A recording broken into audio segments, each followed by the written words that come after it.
I am Wonder001 and this is the walkthrough of the user interface for the Garmin Nuvi 260. It is an older Nuvi model, but it was a special request, so I'm making a video about it. Here you can see the Nuvi 260's user interface. Again, Garmin's user interface hasn't changed all that much in all the years that they've been producing these GPS units. Currently, I do have it set for the night mode only to make it easier to film. I'm also going to say part of the reason that I ended up trading up, aside from just the fact that the battery was going on me, it's the time that it takes to actually acquire a satellite signal. I kind of wanted to just be able to turn the device on and within, 30 seconds to a minute, be able to capture a satellite signal. Generally, it takes this unit now between 3 to 5 minutes to get a signal. I know that's not a terribly long time, but when I turned it on, I kind of wanted to be able to just, go to where I want to be. So, like I said, the user interface hasn't changed all that much. You always have the where to and the viewing of the maps. On the front, we have a volume control, which is controlled by clicking either one of the buttons on the side. For lower or higher, you have a mute, and we're just going to cancel out of that. Now, if you've seen the 2555 LMT user interface, link there, you'll notice that there aren't quite as many features on the front of this, which in some cases is rather nice, but we're going to go into the settings and I will take you through these. So, settings is just that. It is the settings for this particular unit. So under the system settings, GPS simulator is just that. If the GPS is sitting in a store, it's a simulation mode, so you get an idea of what it looks like when it's driving. Usage, you have automobile, bicycle, or pedestrian on this particular model, which is kind of nice because the newer model didn't have that. The higher models did, so you'd have to go into like the 2559, which cost more money at the time. Units you can change to either miles or kilometers. And there's always an about, which will tell you about what you're looking at. So here we go. It's going to give you about. Restore is just that. It's a factory reset option. So security, you have the Garmin lock and the safe mode. They're extras that are thrown in with most Garmin GPSs. I don't use them because I generally don't leave my GPS in the car. I take it with me where I'm going. Next, you have navigation. Preference routes, you have fastest time, shortest distance, or off-road. I don't go off-road, so I don't use that one, but I do like the faster time. Avoidance enabled, you can choose what you'd like to avoid. In this case, I want to avoid U-turns, toll roads, ferries, and carpools. And, carpool lanes and unpaved roads. So those were the avoidances. I will go back. Time, just that. You have time format. You have either your standard 12, 24, or UTC. Time zone you can select from where you are. Again, using the arrows to scroll down, you'll notice it's a bulleted list. And daylight savings, if your area happens to use daylight savings, you have auto off and on. It's just easier to use auto. What that'll do is when the internal clock comes to the specific date when daylight savings is, it will change the date and time for you. Since this is an older model and I have not updated the maps on it, I have updated the firmware right before I was doing this review because at least in the United States they changed the daylight savings actual day when that occurred. So if I didn't do that, it would be changing the day and time earlier than it should be. So we're going to use the arrows and go down. We just did time, so we're going to go through language. Again, you have voices. You have a small selection. Actually, this one, I didn't remember it was this low. You have 3 choices. American English Jill, which is the TTS model, which is the turn right on Main Street rather than the turn left in 500 feet. And British English.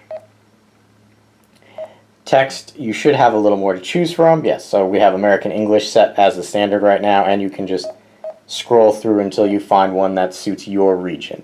And keyboard, we have English American, and then there's British English, and again, scroll through till you find what works for you.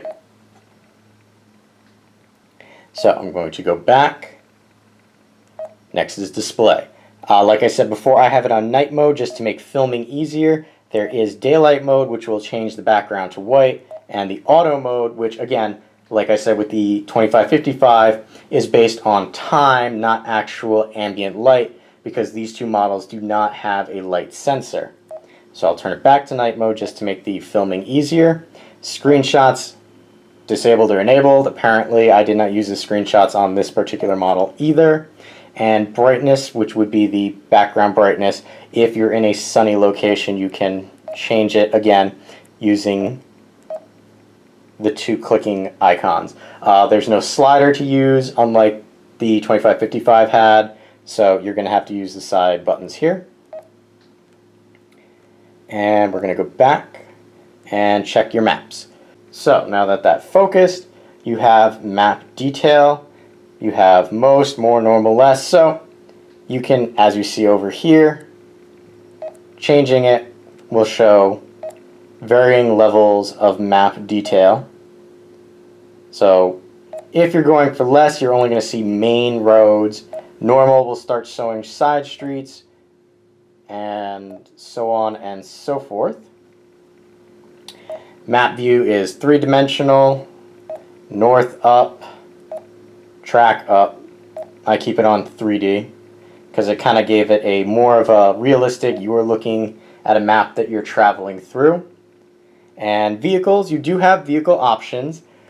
In this case, I did delete all the vehicle options except for the one that I downloaded to try and save some space on the GPS, because this is before I knew that you could sideload map information on here. So I was preparing to actually buy maps for this device, which you would have to do because, like I said, this device does not have lifetime maps. And again, you hit map info, that'll give you the map information. As you can see, 2009. At the time of this video recording, it is August of 2013. So the maps are very, very out of date. So that is the end of settings. Help is just that. It is a help for the device. You have choices to go through. I won't go through them all because that will just take far too long. Next you have picture viewer. This should just have the preloaded pictures. Again, it looks like I deleted them off of the device. But you would click on a picture and that would bring it up. You have a slideshow mode as well to go through the pictures if you wanted to. You have a calculator, which again, back when this was really prevalent, you did not have smartphones in everybody's pocket. People did have smartphones, but most of them didn't realize that there was a calculator on them. So if you were traveling with just the GPS, you had a calculator on there. So we're going to hit down. Again, currency converter.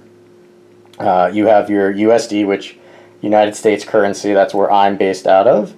And then you can kind of go through here and pick which one is, the currency you're trying to convert to.